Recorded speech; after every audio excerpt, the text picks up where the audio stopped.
News in details. నైరుతి ఆగ్నేయ బంగాళాఖాతం మధ్య మోంతా తుఫాన్ కొనసాగుతోంది. విశాఖకు దక్షిణ ఆగ్నేయంగా 600 కిలోమీటర్లు, కాకినాడకు దక్షిణ ఆగ్నేయంగా 570 కిలోమీటర్లు, చెన్నైకి తూర్పు ఆగ్నేయంగా 520 కిలోమీటర్లు, ఇక పోర్ట్ బ్లేయర్కు పశ్చిమంగా 750 కిలోమీటర్ల దూరంలో తుఫాన్ కేంద్రీకృతమైంది. ఇక రాగల 12 గంటల్లో పశ్చిమ మధ్య బంగాళాఖాతంలో తీవ్ర తుఫానుగా మారే అవకాశం ఉన్నట్లుగా వాతావరణ శాఖ వెల్లడించింది. ఇక రేపు సాయంత్రానికి కానీ రాత్రికి కానీ మచిలీపట్నం, కళింగపట్నం మధ్య కాకినాడ సమీపంలో ఇక తుఫాన్ తీరం దాటే అవకాశం ఉన్నట్లుగా తెలుస్తోంది. గంటకు 90 నుండి 110 కిలోమీటర్ల వేగంతో ఈదురుగాలులు ఉండనున్నాయి. ఇక తుఫాన్ ప్రభావంతో రేపు ఎల్లుండి భారీ వర్షాలు కురిసే ఛాన్స్ ఉన్నట్టుగా తెలుస్తోంది.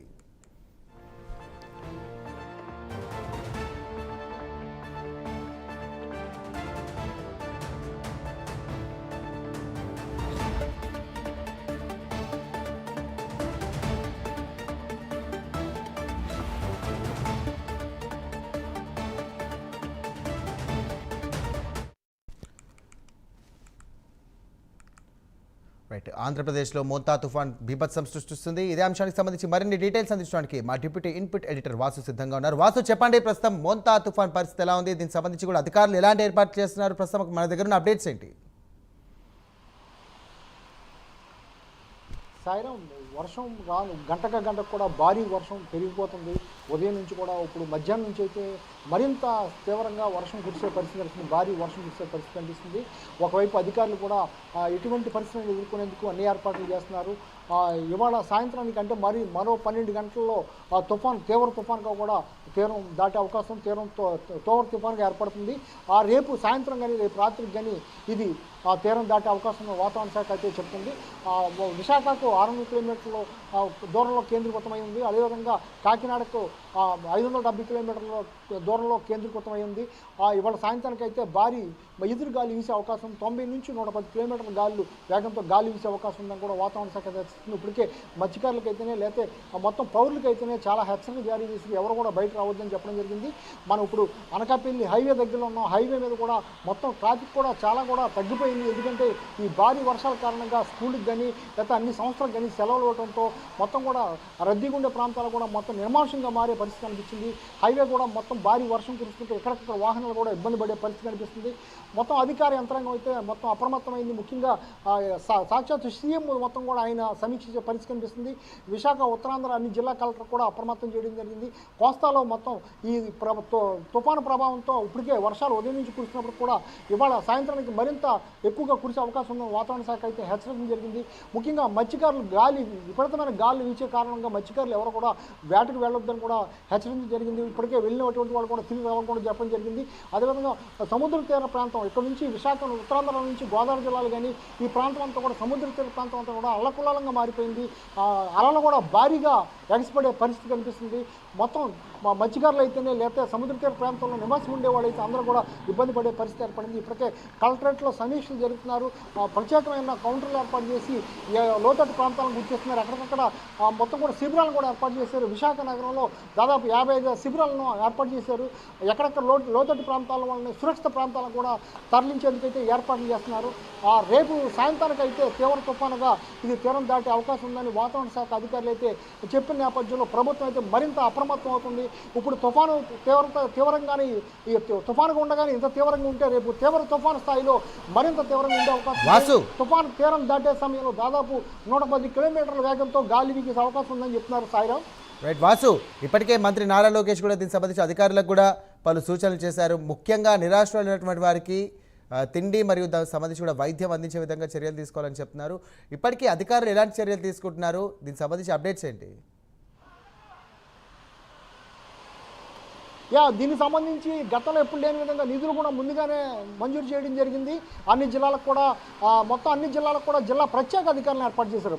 పునరావాస శిబిరాలు ఏర్పాటు చేయడానికి కానీ వాళ్ళకి ఆహారం, తాగునీరు, ఇతర మందులు కానీ ఇతర అవసరాలు ఇవ్వడానికి కానీ అన్ని కూడా ఏర్పాటు చేశారు.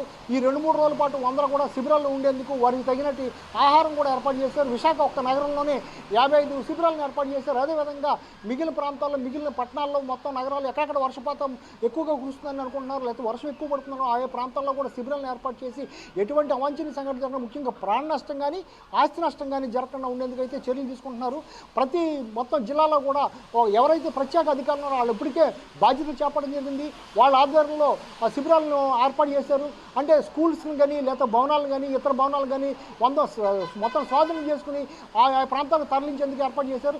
లోతట్టు ప్రాంతాలు ఎప్పుడు కూడా మునిగిపోయే ప్రాంతాలను గుర్తిస్తుంటారో ఆయా ప్రాంతాల్లో ఉన్నటువంటి ప్రజలను ముందుగానే సురక్షిత ప్రాంతాలకు కూడా తరలించేందుకు ఏర్పాటు చేశారు. ఎవరు ఎటువంటి ఇబ్బందులు కలగకుండా వాళ్ళందరికీ కూడా ఆహారం అయితేనే లేదా తాగునీరు అయితేనే ఇతర అవసరాలు తీర్చేందుకు అన్ని కూడా ఏర్పాటు చేశారు. మొత్తం మెయిన్ ప్రధానంగా కూడా ఎక్కడ కూడా ప్రాణ నష్టం జరగొద్దు, ఆస్తి నష్టం జరగొద్దు, దానికి ప్రత్యేకమైన చర్యలు తీసుకోమని చెప్పడం జరిగింది. అందులో భాగంగా అధికారులు అయితే మొత్తం అప్రమత్తమయ్యారు. అన్ని జిల్లాల్లో కూడా అధికారులు ఆయా బాధ్యతలు చేపట్టి తగు చర్యలు తీసుకున్నారు. సాయిరామ్. రైట్ వాసు, ఇప్పుడు ప్రస్తుతానికి వైజాగ్ కానీ అటు విశాఖపట్నం కానీ ఇటు కాకినాడ ప్రాంత ప్రజలకు సంబంధించి కూడా అధికారులు ఎలాంటి చర్యలు తీసుకుంటున్నారు, అలాగే ముఖ్యంగా మత్స్యకారులకు సంబంధించి ఎలాంటి చర్యలు తీసుకున్నారు, వాళ్ళకు వేటకు వెళ్ళొద్దని చెప్పేసి అధికారులు ఏమైనా సూచనలు జారీ చేశారా? తప్పకుండా ఇప్పటికి గత కొన్ని రోజులుగా కూడా వేటకు వెళ్ళలేని పరిస్థితి. మళ్ళీ ఇప్పుడు ఈ తుఫాను కానీ వాయుగుండం కానీ తీవ్ర వాయుగుండం కానీ ఈ 4 రోజులు బట్టి కూడా వాళ్ళు వేటకు వెళ్ళలేని పరిస్థితి. మరో 4-5 రోజుల పాటు ఈ భారీ వర్షాలు కురిసే అవకాశం ఉండడంతో ఎవరు కూడా వేటకు వెళ్ళొద్దని చెప్పడం జరిగింది. కొంతమంది ఆ చిన్న చితక పడవల్లోనూ వెళ్ళినటువంటి వాళ్ళందరూ కూడా తిరిగి రావాలని కూడా వాళ్ళని కూడా తిరిగి పిలిపించడం జరిగింది. మనం ఇందాక కూడా చూసాం, పాయకరాపేట దగ్గర మొత్తం బోట్లన్నీ కూడా తిరిగి వచ్చేసే పరిస్థితి అనిపించింది. అదేవిధంగా విశాఖ హార్బర్ కూడా ఆ వేటకు వెళ్ళినటువంటి బోట్లన్నీ కూడా తిరిగి వచ్చేసే పరిస్థితి అనిపించింది. మరో 3-4 రోజుల పాటు మత్స్యకారులు ఎవరు కూడా వేటకు వెళ్ళొద్దని కూడా హెచ్చరించడం జరిగింది. ఎందుకంటే తీవ్ర స్థాయిలో గాలులు అంటే 110 కిలోమీటర్లు గంటకు 110 కిలోమీటర్లు అంటే మొత్తం కూడా చాలా ఇబ్బంది పడే పరిస్థితి ఏర్పడుతుంది. అందువల్ల ఎవరు కూడా వేటకు వెళ్ళొద్దని చెప్పడం జరిగింది. వాళ్ళకు కూడా తగిన సౌకర్యాలు కూడా ఏర్పాటు చేయాలని కూడా మత్స్యకారులు కూడా కోరే పరిస్థితి కనిపిస్తుంది. ఎందుకంటే గత వారం రోజుల నుంచి కూడా వారు వేటలేక ఎవరు ఇబ్బంది పడే పరిస్థితి కనిపిస్తుంది. ఎందుకంటే వాళ్ళు చిన్న పడవలు వేసుకొని మత్స్య సంపద తెచ్చుకుని వాళ్ళని విక్రయించుకుని జీవించే పరిస్థితి. వారం రోజులు బట్టి కూడా మరో 4-5 రోజులు కూడా వర్షాలు ఉండే అవకాశం ఉంది. దీంతో వాళ్ళు ఇబ్బంది పడే పరిస్థితి, ప్రభుత్వం ఆదుకోవాలని వాళ్ళు కూడా కోరే పరిస్థితి కనిపిస్తుంది. మొత్తానికి మిగిలిన పౌరులు కూడా ఇబ్బంది పడకుండా అయితే ఎక్కడికక్కడ శిబిరాలు ఏర్పాటు చేశారు, ఆస్తి నష్టం చెప్పడం చూస్తున్నారు.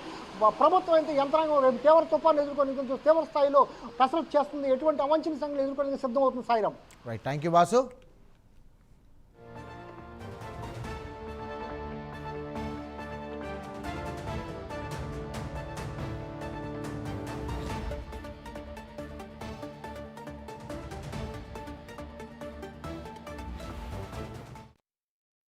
సైక్లోన్ మోంతా అంటే తుఫాను మోంతాగా పరిణామం చెంది ఆగ్నేయ బంగాళాఖాతం దానికి ఆనుకుని ఉన్న నైరుతి బంగాళాఖాతంలో కొనసాగింది. అది ప్రస్తుతం తుఫాను మోంతాగానే కొనసాగుతూ నైరుతి బంగాళాఖాతం దానికి ఆనుకుని ఉన్న పశ్చిమ మధ్య బంగాళాఖాతం మరియు ఆగ్నేయ బంగాళాఖాత పరిసర ప్రాంతాలలో ఉన్నది. అది ఉత్తర వాయువ్య దిశలో పయనిస్తుంది. ఈ రోజు ఉదయం 8:30 చెన్నైకు 520 కిలోమీటర్ల దూరంలో తూర్పు ఆగ్నేయ దిశలో కొనసాగుతుంది. కాకినాడకు 570 కిలోమీటర్ల దక్షిణ ఆగ్నేయ దిశలోను, విశాఖపట్నానికి 600 కిలోమీటర్ల దక్షిణ ఆగ్నేయ దిశలోను, గోపాల్పూర్కు 750 కిలోమీటర్ల దక్షిణ దిశలో